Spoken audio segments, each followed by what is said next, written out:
পূর্ণিমার চাঁদ কত সুন্দর দেখতে বন্ধুরা, দেখো। শুভরাত্রি, হ্যাপি বুদ্ধ পূর্ণিমা বন্ধুরা। আজকের দিনে বুদ্ধদেবের জন্মদিন, জানো তো। তো আজকের দিনে শ্রীকৃষ্ণের আরেকটা অবতার গৌতম বুদ্ধ, তার আবির্ভাবের দিন আজকে এই বুদ্ধ পূর্ণিমাতে। তাই আমি একটু শ্রীকৃষ্ণকে ভোগ নিবেদন করেছি। পুজো হয়ে গেছে, তাই একটু দর্শন করাচ্ছি। তো দেখো, পুজো হয়ে গেছে আমার। হ্যাপি বুদ্ধ পূর্ণিমা।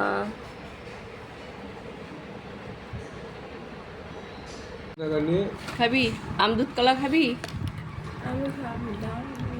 দিচ্ছি বন্ধুরা, কে কে খাবে নিয়ে আয়, একটা বাটি নিয়ে আয়। হ্যাঁ দিচ্ছি নিয়ে ঘর থেকে নিয়ে আয়। তাই কি হয়েছে, খাবে না? খাবে তো। তো যারা যারা পছন্দ করো সবাই চলে এসো প্রসাদ নিতে। আর দেখা হচ্ছে আবার একটি নতুন ভিডিওতে। ততক্ষণ সবাই ভালো থেকো, সুস্থ থেকো, আর পারলে সাবস্ক্রাইব করে দিও।